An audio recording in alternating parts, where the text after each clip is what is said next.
بسم الله الرحمن الرحيم. அஸ்ஸலாமு அலைக்கும் வரஹ்மத்துல்லாஹி வபரகாத்துஹு. எல்லாரும் எப்படி இருக்கீங்க? மழைக்காலம்லாம் நின்று குளிர்காலம் ஆரம்பிச்சிடுச்சு. குளிர்காலம் ஆரம்பிச்சதுனால குளிரும் ரொம்ப அதிகமாக இருக்குல்ல.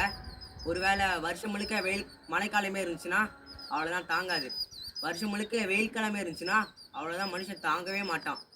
மனிதர்கள் வாழ்கிறதுக்காக இறைவன் வானிலையை மாறி மாறி வர வைக்கிறான். நான் ஏன் இதை சொல்கிறேன்னா, வருஷம் முழுக்க வெயில் காலமே இருந்துச்சுன்னா இந்த இந்த வெயில் காலத்துக்கே நம்ம எவ்வளோ புலம்புறோம். 4-5 மாதம் தான் இருக்கும். ஆனால் இதை விட சூடு வெப்பமும் இருக்கிற ஒரு இடம் இருக்குது. இங்கேயாவது 4-5 மாதத்தில் வெயில் போயிடும். ஆனால் அங்கே காலம் முழுக்க சூடு வெப்பமே இருந்துக்கிட்டே இருக்கும். என்னடா இந்த 4-5 மாதம் வெயிலுக்கே நம்மளால் தாங்க முடியல, நீ என்னன்னா காலம் முழுக்க இருக்குன்னு சொல்கிற, அது என்ன இடமா இருக்கும் அப்படின்னு தானே யோசிக்கிறீங்க. அதுதான் இறைவன்கிட்ட பாவம் செய்கிறவங்களுக்கும் அவனுக்கு மறுத்து வாழ்கிறவங்களுக்கும் இறைவன்கிட்ட இருக்கிற நரகம். நரகத்தில் வெப்பம் அதிகமாக இருக்குன்னு குளிர்ச்சியையோ ஏன் தண்ணீரை கூட இறைவன் கொடுக்க மாட்டான். இப்படிப்பட்ட நரகத்தை நம்ம என்னைக்காவது யோசிச்சு பார்த்துருக்குமா? இறைவன் தன்னுடைய திருமறை குர்ஆன்ல சொல்கிறான், லா பிசீன ஃபீஹா ஹர்காபா, அதில் அவர்கள் யுகங்களாக தங்குவார்கள் அப்படின்னு இறைவன் சொல்கிறான். 1 வருஷம் இல்லை, 2 வருஷம் இல்லை, அதில் அவர்கள் பல யுகங்களாக தங்குவார்கள்னு இறைவன் சொல்கிறான்.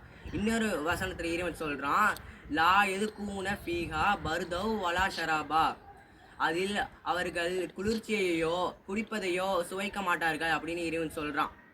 அங்கே ரொம்ப வெப்பமாக இருக்குது, குளிர்ச்சியை தண்ணீர் கூட இறைவன் கொடுக்க மாட்டான். நரகத்தில் கொதித்த நீரும் சீலும் தான் இறைவன் கொடுப்பான்.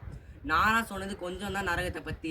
ஆனால் இறைவனும் நபிசல்லா அவர்களும் நரகத்தை பற்றி நிறைய சொல்லியிருக்காங்க. நபிசல்லா அவர்கள் சொல்கிறாங்க, நரகத்திலே ரொம்ப லேசான வேதனை.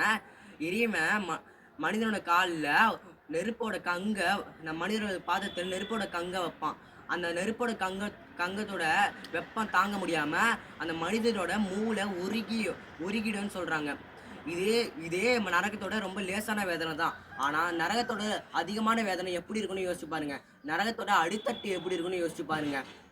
இன்ஷா அல்லாஹ் நம்ம நன்மைகளை செய்து இறைவன் நம்மளை நன்மக்களாக ஆக்கி அருள் புரிவானாக. இன்ஷா அல்லாஹ். அஸ்ஸலாமு அலைக்கும். வாஹிதவான் அல்ஹம்துலில்லாஹி ரப்பில் ஆலமீன். அஸ்ஸலாமு அலைக்கும்.